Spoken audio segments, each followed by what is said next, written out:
management of anemia. Okay? Sige, let's start. Okay. Before we start, no lecture is complete without a game. Guess the gibberish. Basically, I give you a gibberish and then you try to associate it with a medical term. Okay? Trial. What medical term can you think of?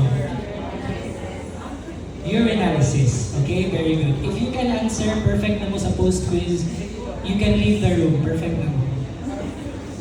Number 1, raise your hand if you know the answer.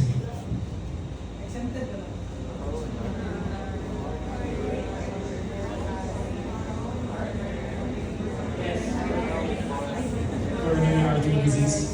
Okay, number 1, coronary artery disease. Very good. Ethan, you pass your 1 foot. Pwede na ka ulit. Okay, number 1, coronary artery disease. If you're able to answer these questions, you can go home. But I suggest you listen to my lecture here. Number 2.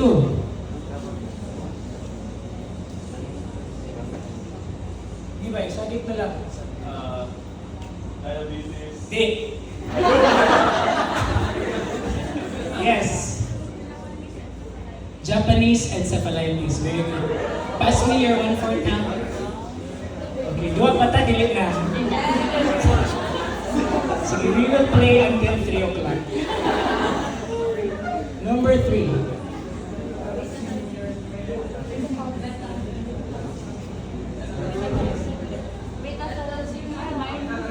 Raise your hand. Yes. Beta thalassemia minor. Pinaka-last.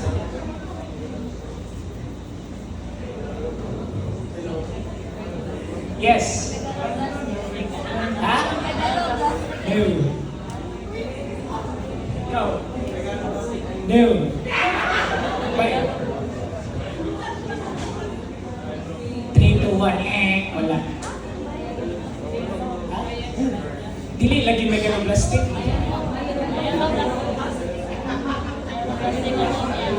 May mayroong plastic. Yes, bye.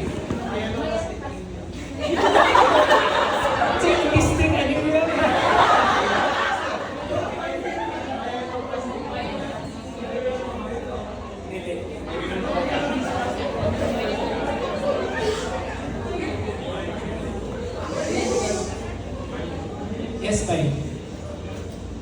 Wala. Ano lang. Sige, the answer is... Wala yung answer?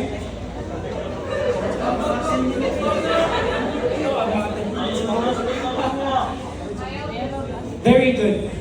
The answer is myelophthisic anemia. Later in the lecture, you will know what myelophthisic anemia is. Okay, let's proceed. So, let's start with this question. What is anemia? Based on your SGD, what is anemia? How does a medical professional describe anemia? Ako na lang para same time. Okay? Anemia is described as a reduction of your hemoglobin or hematocrit below the 95th percentile or 2 standard deviations from which is normal according to age, sex, and race. Okay? So let's try to put values into this. Hemoglobin below 13 for males and below 12 for females is considered anemia.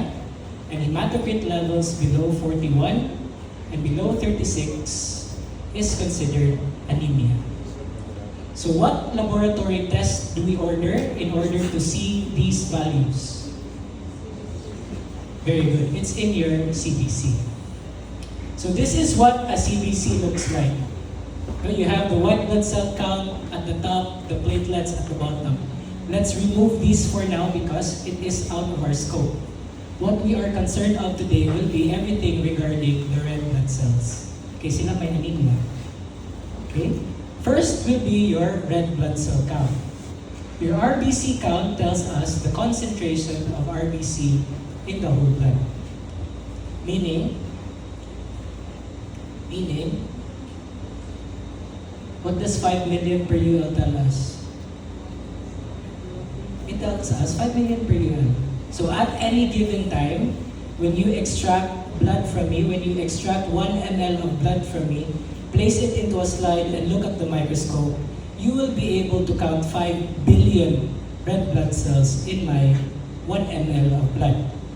Interestingly, for those not familiar with medicine, they will think, when they have the piece of paper, the CBC result, they will think that the RBC count is the most important parameter.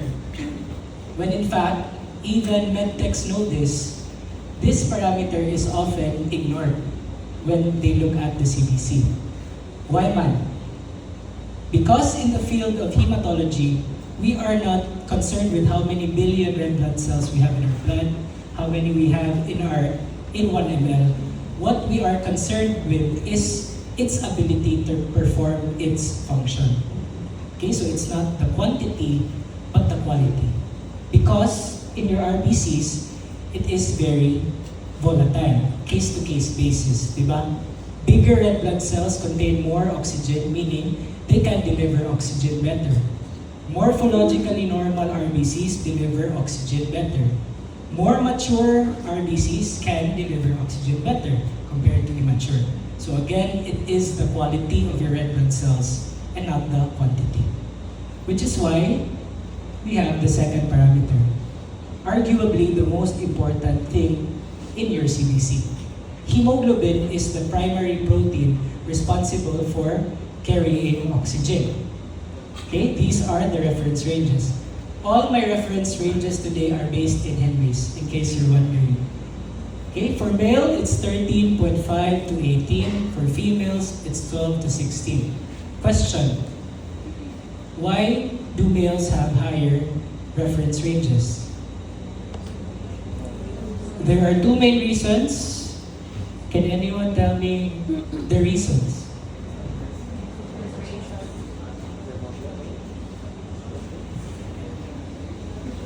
It has nothing to do with the amount of muscles a male, the height of males. It has nothing to do with all that.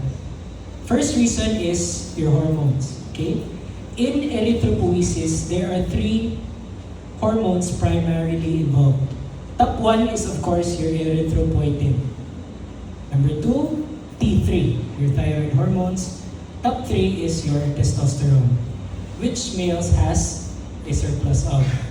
The second main reason is because males do not have monthly visitors, menstruation. Okay? Ang males ang visit sa females after menstruation. Anyway, hematocrit. Another very important parameter. Hematocrit is the ratio of the packed red blood cells over your total volume of blood. You have an average of 45% for males, an average of 40% for females. So you get a drop of blood, you get a sample, place it into a centrifuge, and what you will see will be 3 layers. Your hematocrit is the one you see at the very bottom. Okay? Again, average 45% for males, 40% for females. So in this picture here, which one do you think is a normal hematocrit? Left, middle, or right?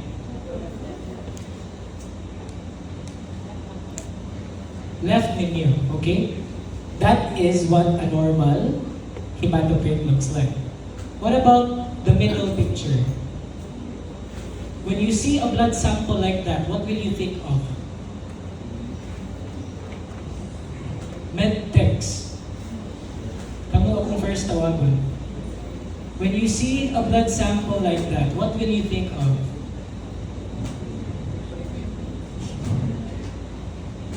Anemia? True or false anemia? Di pang stiff neck ang mga tao, anemia? Yes or no? Anemia. Anemia. Okay? What about other physiologic conditions that give us this pattern. Okay, we also see this pattern in pregnant women because their RBCs will become diluted by the plasma. Where else? In instances you give too much IV fluid. When you give too much dextrose, it will cause a decrease in your hematocrit. The one on the pinaka right side ninyo, we see this very commonly in cases of dehydration. Okay?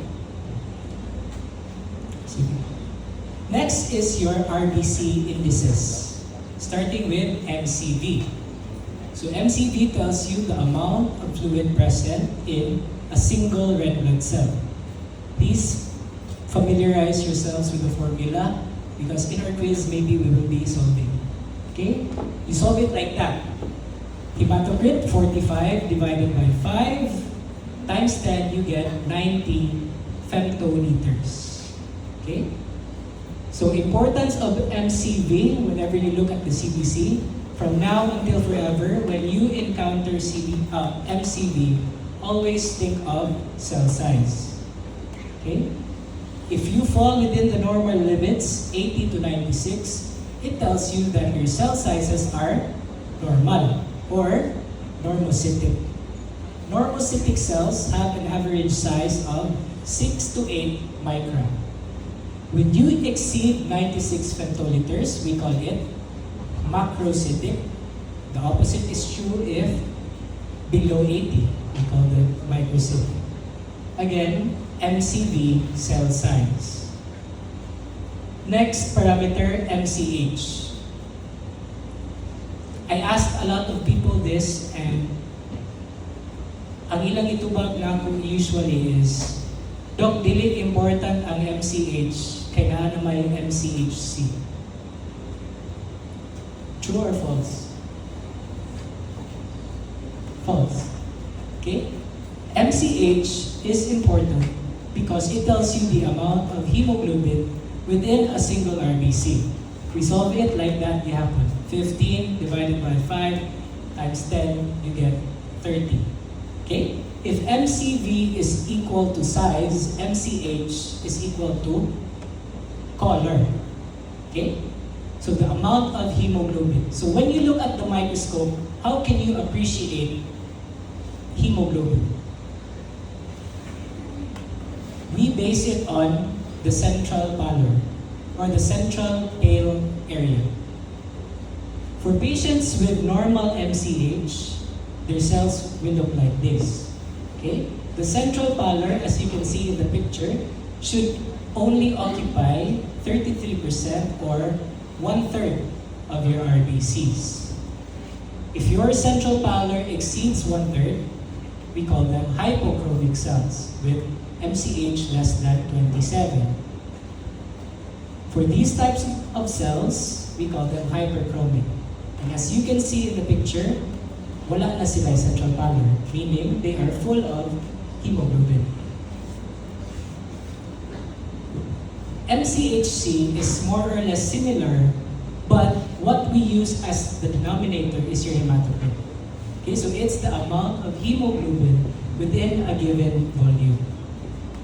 Something like that. 15 divided by 45 times 100, you will have the range of 33 to 36 grams per dl. Okay? So this is the important part.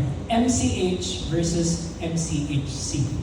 So let's do a very small experiment. We get blood samples from 3 different patients. Patient A will be our control patient, meaning normal AN MCV. MCH, we look at the hemoglobin of one single red blood cell, and you will have the normal value. For MCHC, what you need to do is you get the blood sample of patient A, you get a very tiny drop of blood, place it in a slide, and look at the microscope. For patient A, you will be able to count 90 red blood cells. Okay, so for patient A, you were able to count theoretically 90 red blood cells. You calculate the hemoglobin content of your 90 red blood cells, you get the normal value. So let's try to see what happens in patient B. Patient B is a diagnosed case of macrocytosis. meaning dako ang iyang red cells. So MCV will be increased. Okay, MCV is increased. What about the MCH? Increased, decreased, or normal? Macrocytosis. Since your cells are bigger, theoretically you will have more hemoglobin within your cells. Okay, so MCH is also increased. But here is the difference. You get a drop of blood from patient B's sample, place it into a slide. Question, are you still able to count 90 red blood cells in patient B? Theoretically, you cannot. Because since patient B has bigger cells, it occupies a larger surface area. So when you look at the microscope, you are only able to count 30 red blood cells. You get the average hemoglobin concentration of your 30 red blood cells, you still have a normal value. Ano man, 30, gamay na siya, but full of hemoglobin. Okay? Last case, patient C. Patient C is a diagnosed case of spherocytosis. Spherocytes are very small cells, meaning MCV is decreased. What about the MCH? Since these are small cells, what do you think happens to the MCH? Increased, decreased, or normal? Ideally, decreased, di ba? But you look at the cell. In your spherocytes, in that picture there, are you able to see a central pallor? Naa siya yung central pallor?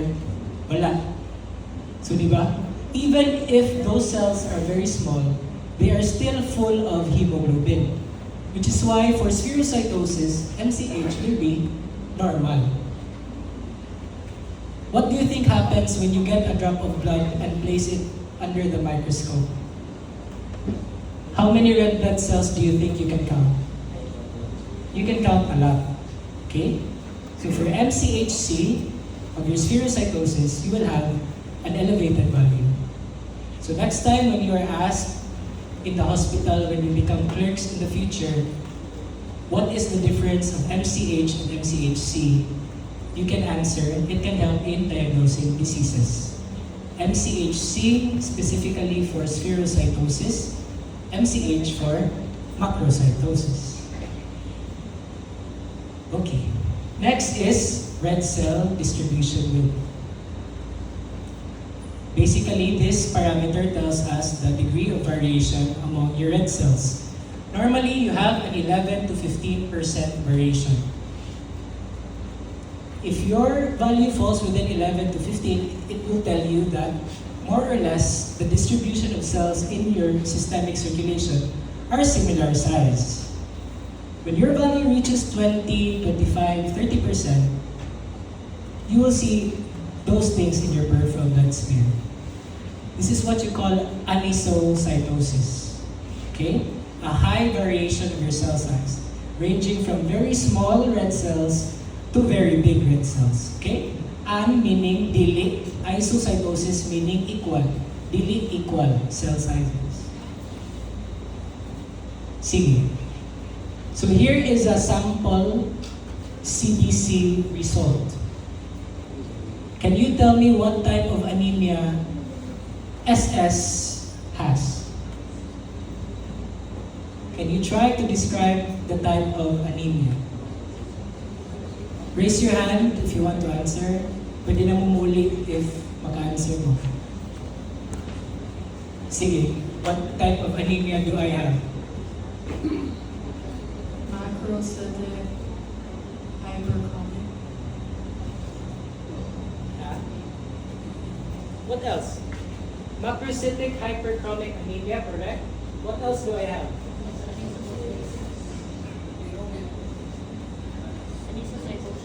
What else is abnormal there? So correct note B, I have a macrocytic hyperchromic anemia. What else do I have? With anisocytosis. Very good. What else? And thrombocytopenia. Normal platelet count is 150 to 450,000. Very good.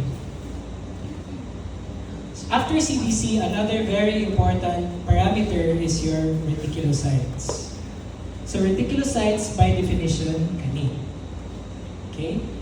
These are cells without a nucleus, but still possess organelles. Okay? It looks like that. The strands you see in that picture are sometimes referred to as reticulin. Okay? So these are the components of your erythroid series, the one in green, that can be seen in your bone marrow. Okay? From your erythroblast, rubiblast, up until reticulocytes. The ones in red are the types of red cells you see in your systemic circulation. So as you can see from that picture, your reticulocytes can both be seen in the bone marrow as well as your systemic circulation. Okay? Immature non-nucleated red cells that contain RNA. Your reticulocyte counts in physiologic conditions will spend 3 days in the bone marrow where it matures and spends 1 more day in the systemic circulation before it releases its remaining ribosome. Okay, so once matangtang na ang iyang very last reticulin, you now call it an erythrocyte. Okay? 3 days bone marrow, 1 day circulation. Normal value is approximately 1%, meaning at any given time, in our systemic circulation, 1% of those are reticulocytes. So what is the importance of reticulocyte count? The reticulocyte count is used as an assessment tool to determine adequacy of bone marrow function. In cases of hemorrhage and hemolysis, there will be decreased oxygenation.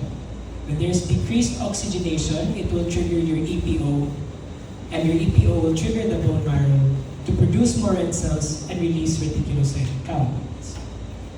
So after your bone marrow does that, instead of spending 3 days in the bone marrow to try to correct for the degree of hypoxia, it releases it earlier. So maybe 2 days, maybe 1 day. Diba? So your reticulocyte counts in cases of hemorrhage and hemolysis will be increased. And if it increases, it tells you that your bone marrow is compensating very well.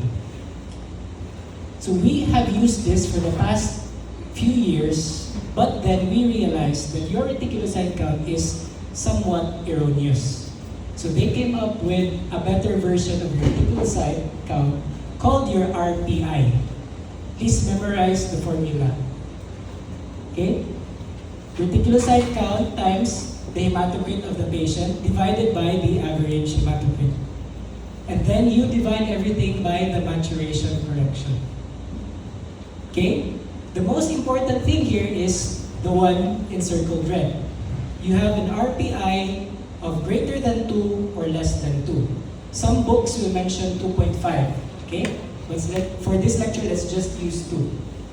An RPI greater than 2 will tell you that your bone marrow is functioning adequately, meaning there is hyperproliferation in the bone marrow.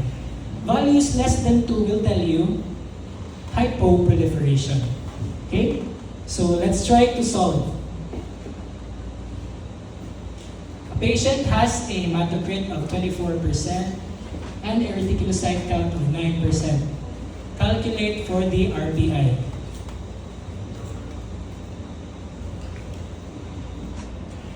I think maura po niya akong questions sa akong quiz.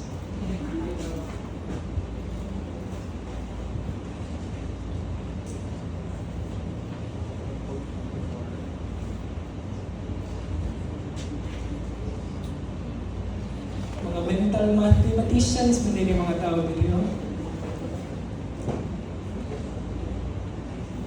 Sige, let's substitute the values kaya wala may answer, okay? So you have 9, which is the current reticulocyte count.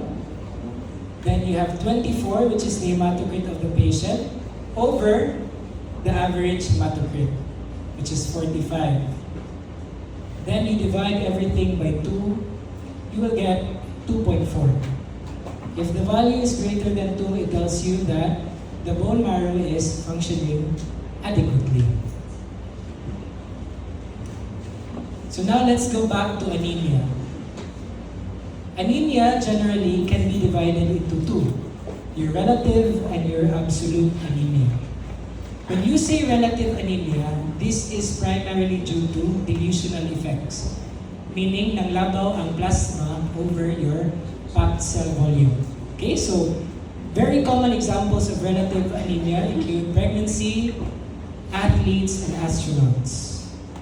Absolute anemia, on the other hand, is a true pathologic process. So the main causes for absolute anemia are these three. You have your impaired red cell production, blood loss, and increased red cell destruction.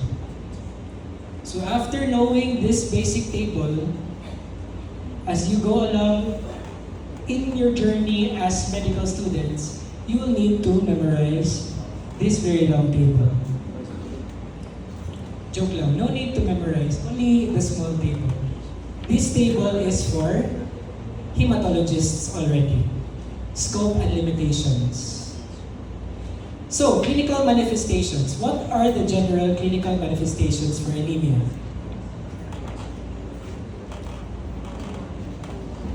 Okay, very good.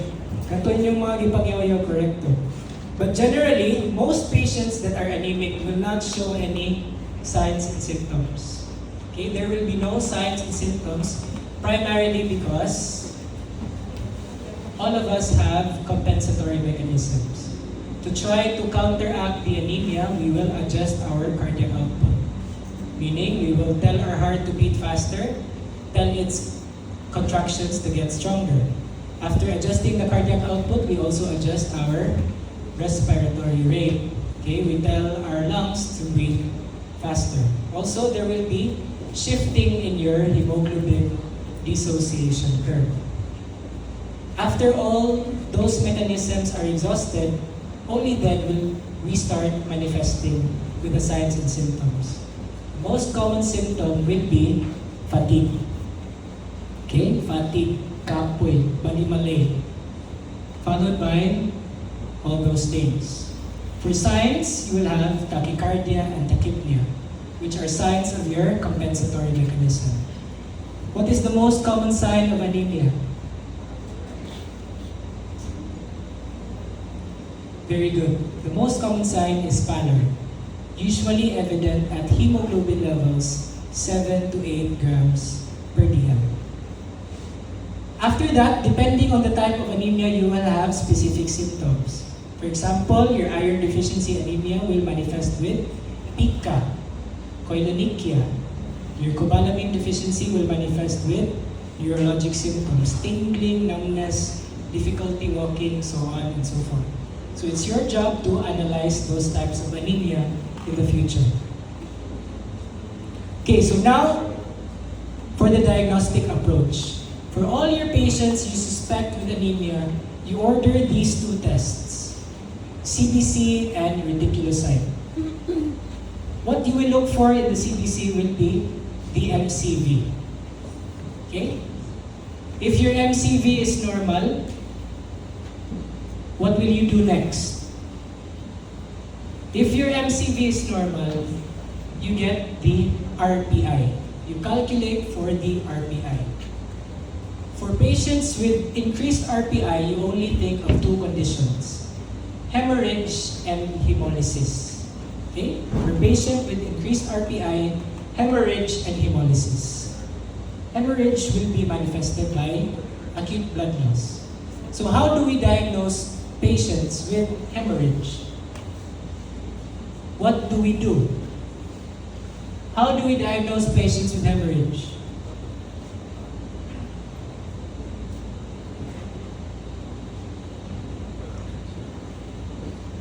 It's actually the easiest to diagnose because you just have to look at your patient. If your patient is missing a limb, then 99% of the time it's hemorrhage.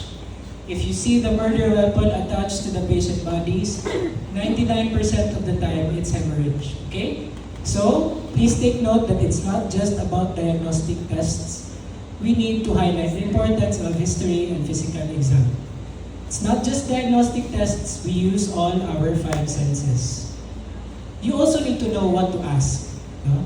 For chronic cases of hemorrhage, you need to ask if the patient is or is not coughing out blood, hemoptysis. You also need to ask the color and consistency of the stool in melena and hematochezia. Melena is indicative of upper or lower GI bleed. Very good. Melena, upper GI bleed, hematochezia, lower. Most commonly, hemorrhoids. Next, okay ng hemorrhage. It's very easy to diagnose. Just look at the patient. Next is hemolysis or hemolytic anemia. We have a lot of causes for hemolytic anemia. But your hemolytic anemia all share one common feature, which is accelerated red cell destruction. Your red blood cells has an average lifespan of 4 months or 120 days. In cases of hemolytic anemias, your red blood cells can live to as short as 15 to 20 days. Can you appreciate the difference? Okay? So in hemolytic anemia, since your RBCs are destroyed very quickly, they are unable to deliver oxygen. Unable to deliver oxygen, it will trigger EPO. Your EPO will trigger your bone marrow. Which is why for all hemolytic anemia cases, one key feature is of course your erythroid hyperplasia and reticulocytosis or increased RPI. Okay? With that said, please memorize this one. Your hemolytic anemia will have different classifications. They are classified as to its types or mechanisms. Please don't get confused with the two. Okay, when you say types, you have intrinsic intracorpuscular or extrinsic extracorpuscular. Okay, under sa types. When you say of intrinsic, it tells you that the problem is within the RBC itself. Okay, so there may be membrane defects such as spherocytosis, elliptocytosis, or an enzyme deficiency such as G6PD. Okay? When you say of extrinsic, it tells you about everything not related to the red blood cell. Okay? So there may be parasites, there may be complement attachment, antibodies, or mechanical injury through heart valves. Okay? So when you say types, you have intrinsic and extrinsic. It is very different with mechanisms. When we say mechanisms, you have intravascular and extravascular. From the name itself, intravascular pertains to destruction inside inside the blood vessels. Extravascular is outside blood vessels. The main criminals for extravascular hemolysis will be your reticuloendothelial system, made up of your macrophages. Okay, please don't get confused, types and mechanisms. Okay, so let's start with the most common mechanism, which is extravascular. This is the major mechanism and is mediated by your macrophages. It takes place in the spleen, the liver, the bone marrow, lymph nodes, a lot of places, but primarily in your spleen. So this is what happens. You have your red blood cells. Your red blood cells may have membrane defects or may have inclusion bodies. The presence of these defects or inclusion bodies all alter the deformability of your red blood cells.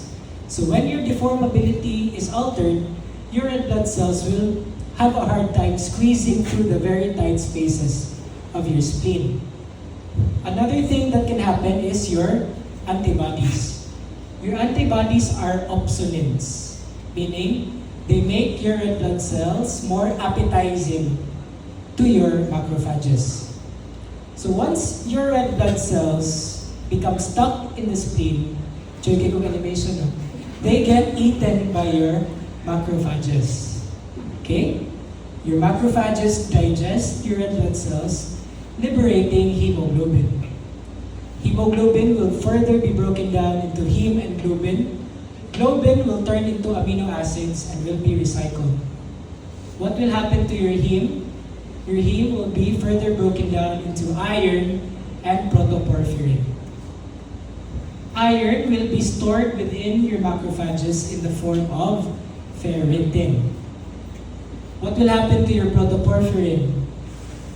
Protoporphyrin will undergo a lot of metabolic pathways, eventually leading to the formation of bilirubin. So this alone is a clue for your extravascular hemolysis. So when you look at a patient, you need to look for these. If your patient manifests with jaundice, probably it's extravascular. Gallstone disease, such as colicky pain, right upper quadrant pain, or presence of stones in your imaging, probably extravascular hemolysis. Splenomegaly, because it takes place in the spleen. The most weird thing there is the iron surplus. Because for extravascular hemolysis, iron will be stored in the form of ferritin inside your macrophages. Okay?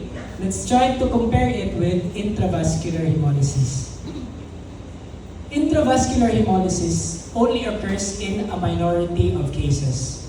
This only occurs in severe diseases. Okay?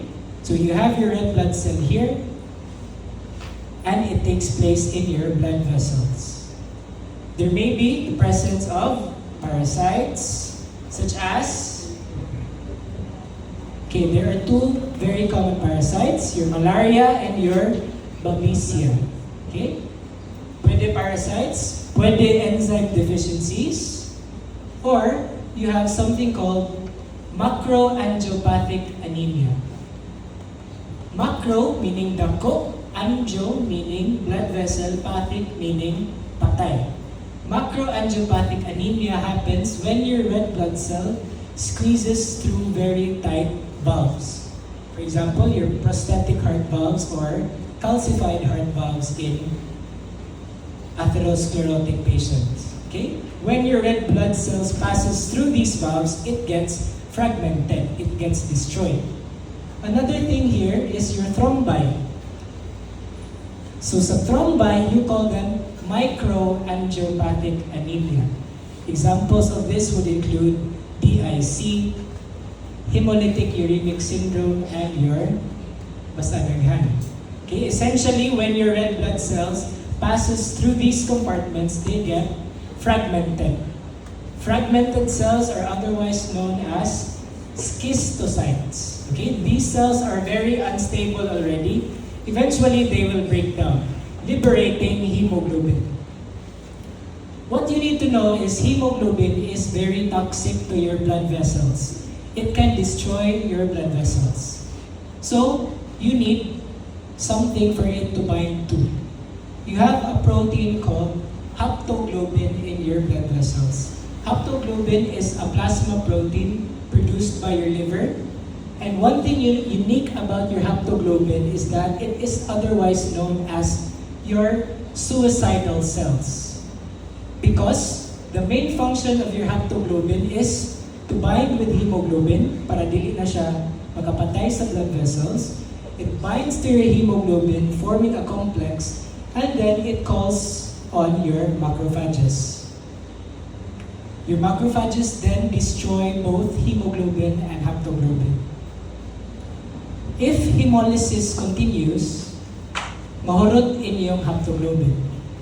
Hemoglobin will then be free to destroy the blood vessels. It will pass through the circulation, reaching the kidneys, also destroying the kidneys. It will get filtered by the glomerulus, which is why a very unique feature for intravascular hemolysis will be changes in the color of your urine. Okay? Hemoglobinuria, hematuria, and hemosideриnuria. Compare it with extravascular hemolysis, primarily manifesting with jaundice. Question: for intravascular hemolysis, do we have iron stores? Yes or no?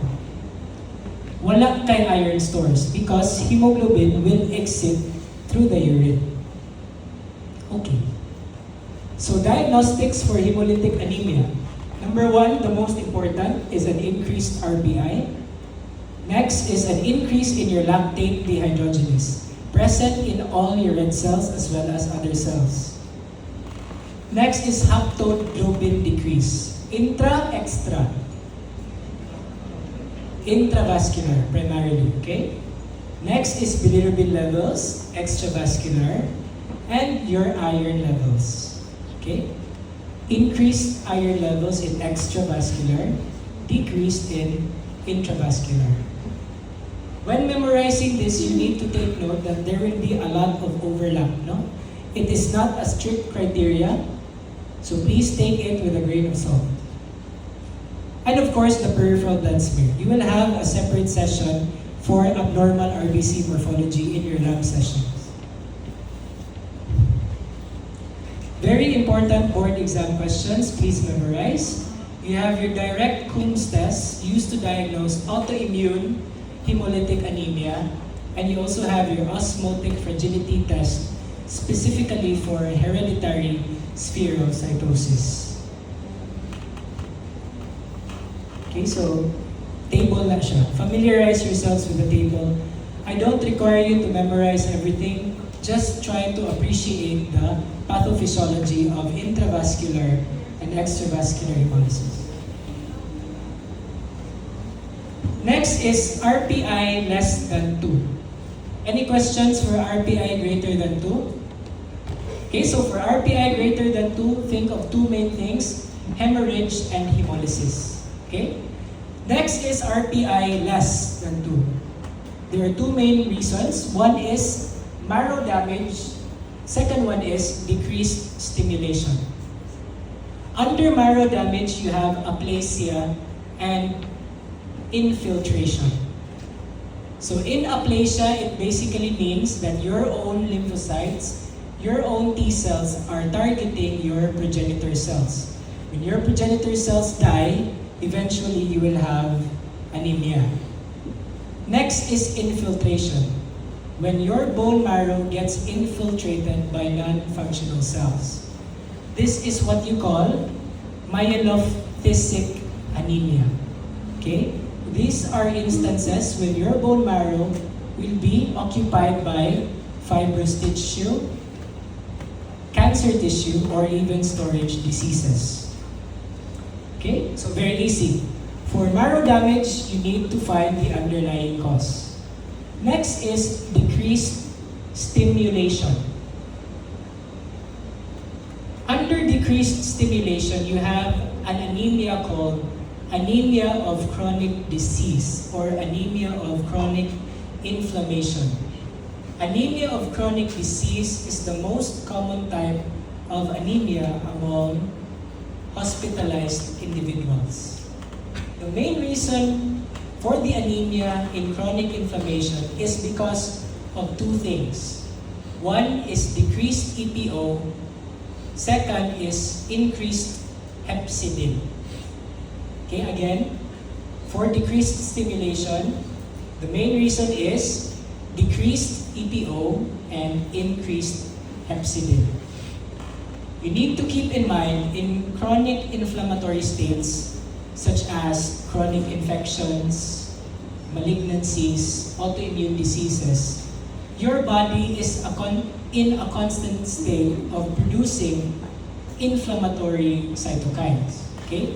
These inflammatory cytokines are inhibitory in nature. You have your tumor necrosis factor, interleukin 1, interleukin 6, as well as your interferon gamma. Okay? Primarily, their main function is inhibitory. So they directly or indirectly inhibit your EPO to stop functioning. When EPO is not functioning, anemia. The second main reason is because of this protein, hepcidin. Ganina, you have haptoglobin, kani hepcidin. Please don't get confused. Hepcidin is a protein produced by the liver in response to interleukin 6. The main function of hepcidin is it inhibits the release of iron. Why? Yan naman. Because in inflammatory states, no, especially in cases of infections, bacteria will thrive on the presence of iron. Okay, they really love iron for multiplication and for growth. So, as a defense mechanism of your body releases hepcidin to hide the iron from these organisms. Okay, how does it do that? Like this. Okay, this is your macrophage.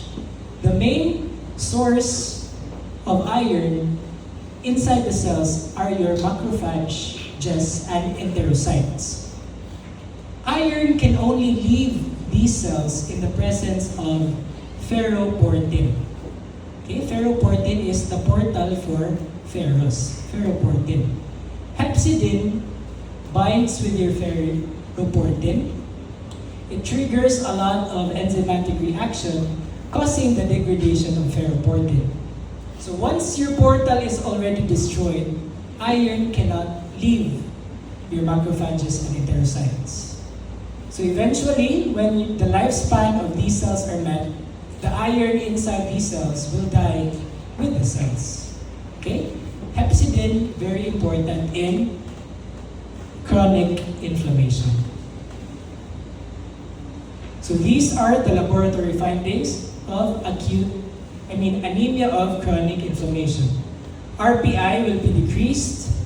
Erythropoietin is decreased because of the inhibitory cytokines. You will have an increased hepcidin level, decreased iron, but increased ferritin. Again, iron is decreased, but the amount of storage iron will be increased. Okay?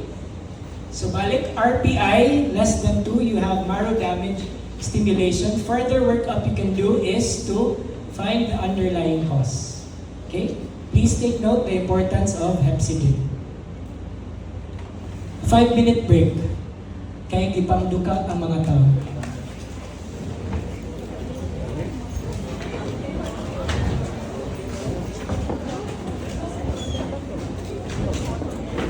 Possible. Okay.